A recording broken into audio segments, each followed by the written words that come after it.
Episode की शुरुआत में यहाँ पे हमें फिर से हॉस्पिटल का सीन दिखाया जाता है, मतलब थोड़ा सा रिकैप दिखाया जाता है। अब जैसे कि आपको याद होगा, यहाँ पे काफका और इचिकावा दोनों के दोनों हॉस्पिटल में एडमिट थे और इधर काफका को ये रियलाइज होता है कि यार उसने शायद काफी बड़ी गलती कर दी है इतनी जल्दी गिव अप करके। उसे अपने डिफेंस ऑफिसर बनने के सपने को इतनी आसानी से छोड़ना नहीं चाहिए था। और तभी यहाँ पे एक काइजू आता है जो कि उसके मुंह के अंदर घुस जाता है और हमें दिखाया जाता है कि काफका खुद एक काइजू में ट्रांसफॉर्म हो चुका है, जिसके बाद यहाँ पे हमें काफी कमाल का इंट्रो सॉन्ग दिखाया जाता है। यार मतलब इसके जो ग्राफिक्स है, इसके जो एनिमेशन है, मैं सच में शौक हो गया है। मैं कुछ बोल नहीं सकता है, मेरे पास कुछ वर्ड्स ही नहीं है। एनीवे, काफी अच्छा खासा इंट्रो बनाया है इन लोगों ने। यहाँ पे हमें काफका के बचपन का सीन दिखाया जाता है और जब ये लाइन काफका ने मीना को बोली थी कि मैं हमेशा तुम्हारे साथ रहूंगा तुम्हें प्रोटेक्ट करने के लिए, तो ये सुन के भाई मीना उसका काफी ज्यादा मजाक उड़ाती है। वो कहती है ऐसा लगता है कि तुम कुछ ज्यादा ही महंगा पड़ रहे हो। वो यहाँ पे बहुत बुरी तरह से हंसती है, जिस वजह से यहाँ पे काफका को काफी शर्म भी आती है। वो कहती है बस ये बात किसी को बताना मत, खास करके अपनी मॉम को, वरना वो पूरे मोहल्ले में गा देगी। तो यहाँ पे रुकने के बाद मीना ये कहते हैं शुक्रिया, वैसे भी जब तक हम साथ हैं तो हमें डरने की कोई जरूरत नहीं है। दूसरा यहाँ पे हमें बड़ी वाली मीना का सीन दिखाया जाता है जो कि इस हॉस्पिटल में पहुंच चुकी होती है अपनी टीम के साथ, और वो कहती है यहाँ पे एक काजू देखा गया है जिसको हमें जल्द से जल्द खत्म करना है। यहाँ पे सिटी में अलर्ट जारी कर दिया जाता है, जिसके बाद लोगों को घर के अंदर रहने के लिए कहा जाता है और सेफ स्पॉट पे जाने के लिए बोला जाता है। ठीक है, वही दूसरा यहाँ पे आपको याद होगा एक बुढ़ा आदमी आता है जिसने कंप्लेंट की थी, वो तो देख के बेहोश हो चुका होता है काफका को। और यहाँ पे थोड़े फनी सीन्स हमें दिखाए जाते हैं, साथ ही साथ हमें दिखाया जाता है कि काफका कितना ज्यादा ताकतवर हो चुका है कि उसके हल्के से टच करते साथ ही इधर में दीवारें टूटना शुरू हो जाती है।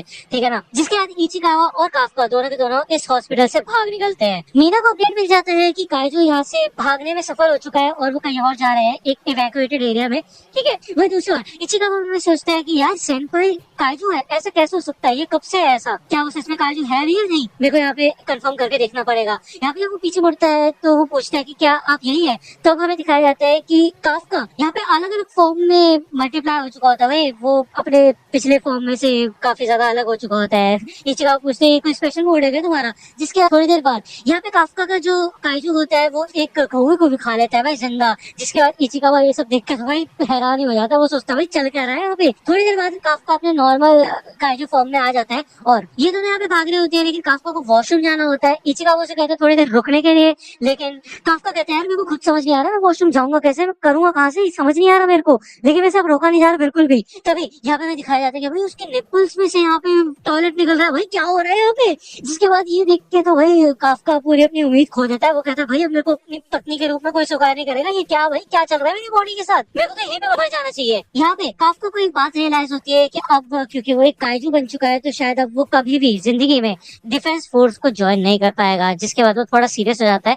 ओके, अभी तो उसने डिसाइड किया था कि वो गिव अप नहीं करेगा, फिर से अपने ड्रीम को फॉलो करेगा, लेकिन अब ऐसा हो गया है, अब वो क्या करेगा इस बॉडी के साथ। तो इचिकावा यहाँ पे काफका को एक नो एंट्री जोन में जाने के लिए कहता है जहाँ पे वो सेफ रह सकते हैं, लेकिन तभी यहाँ पे काफका को एक सेंसेशन होती है। उसे ऐसा लगता है जमीन के नीचे से कुछ आ रहा है और उसे एक बड़े से काइजू की सेंसेशन होती है। ये काइजू की जो रीडिंग्स होती है वो मीना को भी दी जाती है, जिसके बाद एक टीम को यहाँ पे काफका के पास भेजा जाता है, दूसरी टीम को इस काइजू के पास भेजा जाता है। ओके, दूसरा हमें दिखाया जाता है कि छोटी सी बच्ची होती है, उसकी मॉम यहाँ पे फर्नीचर के नीचे दब चुकी होती है इस धमाके के बाद, और हमें दिखाया जाता है यहाँ पे भाई पीछे बहुत खतरनाक काइजू होता है और यार वो इस बेचारी बच्ची को खाने वाला होता है, क्योंकि इस बच्ची अपने मॉम को छोड़ के नहीं जा सकती यहाँ पे, इसलिए यहीं पे रहती है। तभी इधर काफका आ जाता है और वो एक ही पंच में भाई इस काइजू को बहुत दूर उड़ा देता है। उसको एहसास होता है कि वो कितना ज्यादा ताकतवर हो चुका है। वो यहाँ पे इस बच्ची के पास आता है, लेकिन ये बच्ची उसको देख के भी बहुत ज्यादा डरने लग जाती है। इचिकावा भी यहाँ पे पहुंच जाता है और काफका मदद करता है इस फर्नीचर को हटाने में। इचिकावा कहते हैं बेटा चिंता मत करो, तुम्हारी मॉम बस बेहोश हो गई है, अभी वो बिल्कुल ठीक हो जाएगी। ओके, ये काइजू यहाँ पे फिर से आ जाता है और काफका कहता है कि इचिकावा इन लोगों को यहाँ से लेके जाओ। ठीक है, इसको मैं एक मुक्का मार के देखना चाहता हूँ, जितनी जोर से हो सके उतनी जोर से। और भाई यहाँ पे काफका काफी तगड़ा मुक्का मारते हैं और एक ही पंच के अंदर ही इतना बड़ा काइजू फट जाता है, भाई पूरा खून की बारिश हो जाती है इधर। ठीक है, काफी खतरनाक सीन होता है ये। हमें दिखाया जाता है कि काफका कितना ज्यादा ताकतवर हो चुका है। भले ये बच्ची अभी भी काफका से डर रही होती है, लेकिन ऑब्वियसली बात है यहाँ पे डिफेंस फोर्स किसी भी वक्त पे पहुंचती होगी, तो काफका इन लोगों को यहाँ से निकलने के लिए कहता है और इधर से चला जाता है। जाने से पहले वो बच्ची कहती है mister kaiju thank you so much. तो भले इसको डर लग रहा होता है, ये सुन के काफका को काफी ज्यादा बेहतर महसूस होता है। उसको याद आता है कि मीना ने भी उसको थैंक यू बोला था और उसको एक सीन सा दिखाया जाता है, मतलब हमें एक सीन दिखाया जाता है जहाँ पे मीना है और साथ में शायद काफका है। ये दोनों के दोनों एक अच्छे खासे डिफेंस ऑफिसर बन चुके हैं। काफका कहता है कि इचिकावा मैं हार तो नहीं मानने वाला, मुझे जाना होगा और उसका साथ देना होगा। यानी कि मीना का, और वो फाइनली अपने खुद के फॉर्म में आ पाता है यहाँ पे। इसका मतलब ये है कि काफका अपने इस फॉर्म को, काइजो वाली फॉर्म को अपने हिसाब से कंट्रोल कर सकता है, बिल्कुल जैसे टाइटन शिफ्टर्स करते हैं। ठीक है, मीना की टीम यहाँ पे इस स्पॉट पे पहुंच चुकी होती है और ये लोग देखते हैं कि इधर ये काइजो पहले से ही डिस्ट्रॉय हो चुका है, इसकी चिथड़े उड़ चुके हैं और इनको समझ नहीं आता कि यहाँ पे हुआ क्या, ऐसा कैसे हुआ है। यहाँ पे मीना उस बच्ची के पास आती है और वो उससे पूछती है कि क्या तुम उस काइजो के बारे में कुछ बता सकती हो। तो यार उस काइजो के बारे में सोचते ही साथ ये बच्ची काफी ज्यादा डरने लग जाती है। तो उसको ऐसे देख के मीना कहती है चिंता मत करो, मैं इस दुनिया में से सारे के सारे काइजूस को खत्म कर दूंगी। तो वो बच्ची कहती है कि लेकिन प्लीज आप अच्छे काइजू को कुछ मत करना, क्या आप प्रॉमिस कर सकते हो। तो ये सुन के मीना शॉक हो जाती है। वो बच्ची बताती है कि उस काइजू ने मेरी मॉम की जान बचाई। इस इंसिडेंट के बाद यहाँ पे चश्मदीद गवाहों ने जो बताया था उस काइजू के बारे में जो कि इंसान की तरह दिखता है, उसको नाम दिया जाता है काइजू नंबर 8 और डिफेंस फोर्स लगातार उसको ढूंढ रही होती है। इचिकावा का ध्यान होता है इस चीज पे और वो कहता है कि यार ये चीजें तो काफी हाथ से आगे निकल रही है। वही दूसरी ओर anti kaiju defence force selection test के फर्स्ट राउंड के रिजल्ट यहाँ पे आ चुके होते हैं। इचिकावा इस फर्स्ट राउंड में पास हो चुका होता है और साथ ही साथ काफका का भी रिजल्ट आ चुका होता है।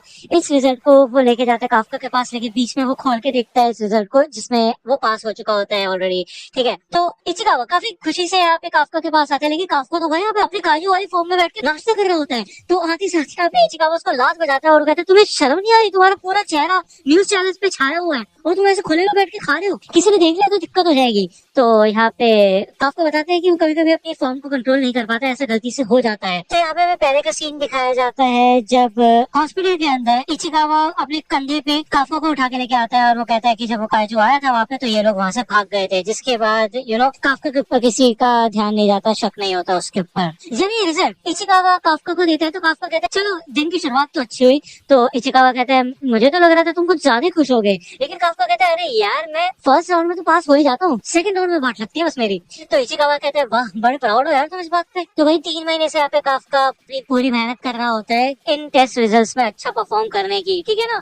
तो वो बहुत मेहनत कर रहा है, तो इस बार तो हार नहीं मानेगा, ये इसका लास्ट चांस है क्योंकि वो 32 ईयर का हो चुका है। तो यार अब उसे इस बार तो फाइनल एग्जाम्स क्लियर करने ही होंगे। ओके, यहाँ पे इन लोगों के सेकंड राउंड के टेस्ट डे आ चुका होता है जहाँ पे इनका टेस्ट होने वाला है। तो ये इधर जब आते हैं तो ये फैसिलिटी काफी ज्यादा बड़ी होती है। यहाँ पे कुछ एप्लीकेंट्स भी आते हैं जो कि हमें दिखाए जाते हैं। इनमें से एक एप्लीकेंट होती है ये लड़की गोल्डन बालों वाली, काफी क्यूट लग रही होती है और बिल्कुल जुजुत्सु काइसेन इनके मोमो निशिमिया जैसी लग रही होती है। एनीवे ये बंदी आती सब काफका को बुढ़ा आदमी बोलती है और वो कहती है अपनी वैन यहाँ से हटाओगे क्या, मेरे को वहाँ पे पार्क करना है क्योंकि मेरे लकी नंबर 5 है तो मैं इस स्पॉट पे पार्क करना चाहती हूँ। ओके, तो ये सब सुनकर तो काफका को काफी गुस्सा आ रहा होता है कि उसने उसे बुढ़ा आदमी कैसे बोला। तो वो बच्ची कहती है कि ठीक है फिर मैं खुद ही हटा देती हूँ इस व्हीकल को, तो तुम साइड हो जाओ। उसने यहाँ पे काफी कमाल का सूट पहन रखा होता है और इसके अंदर भाई अलग ही पावर्स होती है। वो एक ही हाथ में उठाती है इस वैन को, उठा के फेंक देती है भाई। और काफका कहता है यार ये मेरी कंपनी की कार कर क्या रही है तुम। तो इचिकावा पूछता है कि तुम हो कौन। तो लड़की बताती है एग्जामी नंबर 2016 किकोरू शिनोमिया। तो भाई इस बंदी का नाम है किकोरू और इसकी हॉबी होती है काइजू का मर्डर करना, ठीक है ना, मतलब ये सही है। इचिकावा इस सरनेम को पहचानता है शिनोमिया और इसके बारे में हमें अभी नहीं बताया गया, ठीक है ना कुछ भी। किकोरू आगे आती है और वो कहती है बुढ़े आदमी ऐसा मुझे लग रहा है या फिर सच में तुम्हारे अंदर से काजू की गंध आ रही है। तो यार ये एपिसोड यहीं पे खत्म होता है। अगर आपको ये वीडियो पसंद आए तो लाइक करना, सब्सक्राइब कर लो अगर चैनल पे नए हो तो। मुझे पता है मिस्टीरियस डिसअपीयरेंसेस की एपिसोड आ चुका है और उसमें मैं थोड़ा लेट हूँ, बट उसकी वीडियो में जल्दी से लाने की कोशिश करूंगा। मिलता हूँ आपसे अगली वीडियो में, तब तक के लिए गुड बाय।